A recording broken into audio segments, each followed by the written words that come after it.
नमस्कार दोस्तों, आप देख रहे हैं सिनेमा हॉल और मैं अजय ब्रह्मात्मस। आज मूवी रिव्यू में नेटफ्लिक्स पर आ रही फिल्म बुधिया सिंह है। Budhia Singh born to run यह 2016 में थिएटर में रिलीज़ हुई थी। मनोज बाजपेयी और मयूर पटोले ने इसमें मुख्य भूमिकाएं निभाई थी और यह फिल्म उस साल राष्ट्रीय पुरस्कार जीतने में भी सफल रही थी। इसको बेस्ट चिल्ड्रन फिल्म का अवार्ड मिला था। अगर आपने यह फिल्म नहीं देखी हो तो अभी ज़रूर देख लें ये, और अब ये नेटफ्लिक्स पर उपलब्ध है। उस समय कायदे से तो यह रिलीज़ भी नहीं हो पाई थी और बहुत कम लोग इसे देख पाए थे। यह मनोज बाजपेयी की एक खूबसूरत फिल्म में से है। उनके अभिनय के एक नए आयाम को देखने के लिए ज़रूरी है। मयूर पटोले ने जिस तरीके से इस फिल्म में अभिनय किया था, जिस तरीके से उस बाल धावक और बाल नायक की भूमिका निभाई थी, वह भी सराहनीय है। बुधिया सिंह उड़ीसा का एक मेधावी जन्मजात धावक है, था भी कह सकते हैं। था इसलिए कि छोटी उम्र में ही उसने बहुत सारे रिकॉर्ड बनाए और उससे जूडो कोच बिरंची इतना प्रभावित हुआ कि उसने उसे अपने सानिध्य में लिया और उसको ट्रेंड किया दौड़ने के लिए। जो उसमें एक नैसर्गिक प्रतिभा थी दौड़ने की, उसको उसने और निखारा, मांझा और अपने साथ दौड़ाया। उसने पुरी से भुवनेश्वर तक के 65 किलोमीटर की यात्रा बहुत ही तेज़ी से तय की और एक नया रिकॉर्ड बनाया, जिसकी वजह से इसे कई पुरस्कार मिले उन दिनों में। और यह उम्मीद की जा रही थी कि वह सबसे कम उम्र का धावक होगा जो ओलंपिक में भी हिस्सा लेगा। 2016 के ओलंपिक में उसके जाने की बात थी, लेकिन कुछ ऐसे तत्वों ने जो विरोधी थे बुधिया और बिरंची के, उन्होंने ऐसे पंगे लगाए कि उसके दौड़ने पर पाबंदी लगा दी, उसके पाँवों पर पाबंदी लग गई और वह मेधावी बालक, वह प्रतिभाशाली बालक दौड़ नहीं सका और 2016 के ओलंपिक में तो जा ही नहीं सका। तो ये विडंबनाएं हमारे समाज की हैं और हम इससे वाकिफ़ होते रहते हैं। यह फिल्म इसलिए भी देखी जानी चाहिए कि भारत में इन दिनों बायोपिक बहुत तेज़ी से बन रहे हैं और ख़ास करके स्पोर्ट्स पर्सन पर, खिलाड़ियों पर बहुत सारे बायोपिक बन रहे हैं जिसमें बड़े बड़े स्टार काम करते हैं। उन फिल्मों में उन स्टार की वजह से लोग आते भी है देखने के लिए, लेकिन आप कहीं ना कहीं महसूस करेंगे कि एक भाग मिल्खा भाग के अलावा जितने भी खिलाड़ियों पे फिल्में बनी हैं उनमें से बहुत कम ही उस खिलाड़ी के साथ न्याय कर सकी। धोनी एक अच्छी फिल्म हो सकती थी भी, लेकिन उसमें ऐसा मानते हैं कि धोनी का पूरा व्यक्तित्व सामने नहीं आया, उनका परिवार भी नहीं आ पाया। खैर, हम लोग यहाँ बुधिया सिंह की बात कर रहे हैं। Budhia Singh born to run, Budhia Singh जन्मजात धावक कह सकते हैं इसे। यह बुधिया की कथा है और उस बिरंची की व्यथा है। बिरंची जो उनका कोच था, दोनों के संघर्ष की कहानी है। दोनों किस तरीके से आगे बढ़ते हैं और लगातार रिकॉर्ड पर रिकॉर्ड बनाए जा रहे हैं। इसमें किस्मत, भाग्य जैसी कोई बात नहीं है। यह सिद्ध और अभ्यास है, शुद्ध तरीके से निरंतर अभ्यास का यह नतीजा है कि वह बालक इतना तेज़ धावक बन पाया और उसे निखारने में बिरंची की बहुत बड़ी भूमिका रही।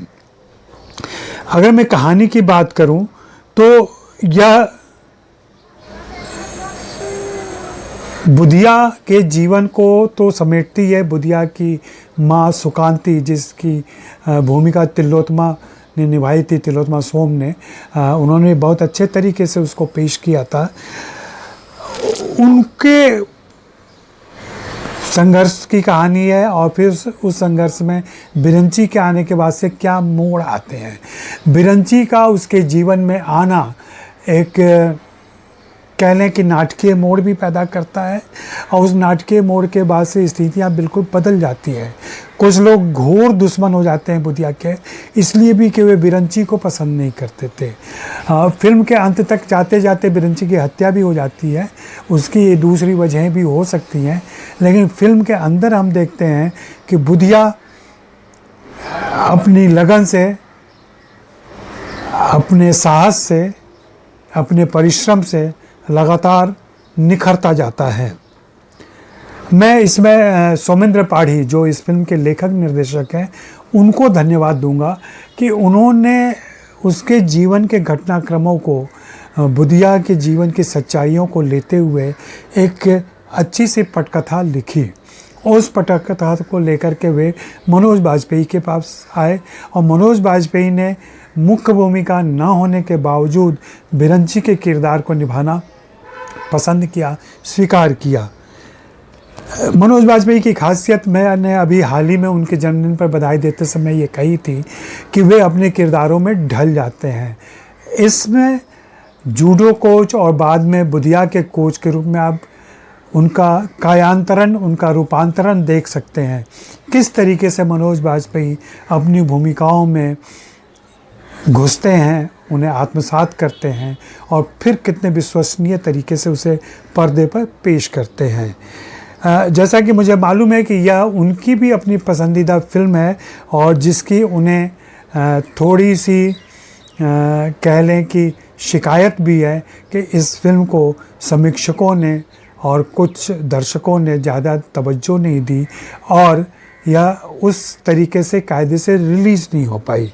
मैं इस फिल्म के निर्माता गजराज राव, जो उनकी कंपनी है, एड कंपनी कोड रेड, उसने इस फिल्म को निर्मित किया था, मैं उनको भी बधाई देना चाहता हूं कि उन्होंने एक इस अनोखे विषय पर फिल्म बनाने की कोशिश की।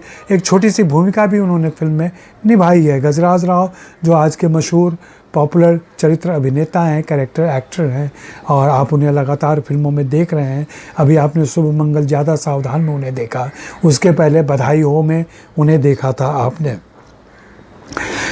सोमेंद्र पाढ़ी इसलिए महत्वपूर्ण हो जाते हैं कि उन्होंने उड़ीसा के परिवेश में भुवनेश्वर के आसपास कह लें कि वास्तविक लोकेशन पर इस फिल्म की शूटिंग की है, और उन्होंने किसी प्रकार का ताम झाम या स्पेशल इफेक्ट वगैरह से काम नहीं चलाया है।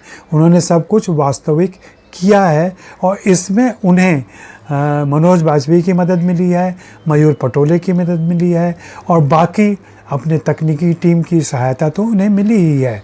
साथ ही गजराज राव जैसे प्रोड्यूसर उनके पास थे, संवेदनशील और समझदार, जिसकी वजह से वह इस फिल्म को बना सके और दर्शकों तक ले आ सके।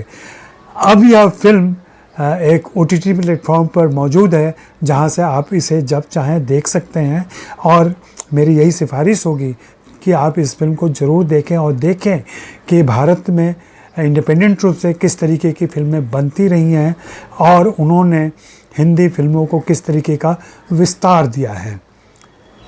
फिलहाल इतना ही। मैं इस फिल्म को A+ देना चाहूँगा। शुक्रिया, मेहरबानी, धन्यवाद।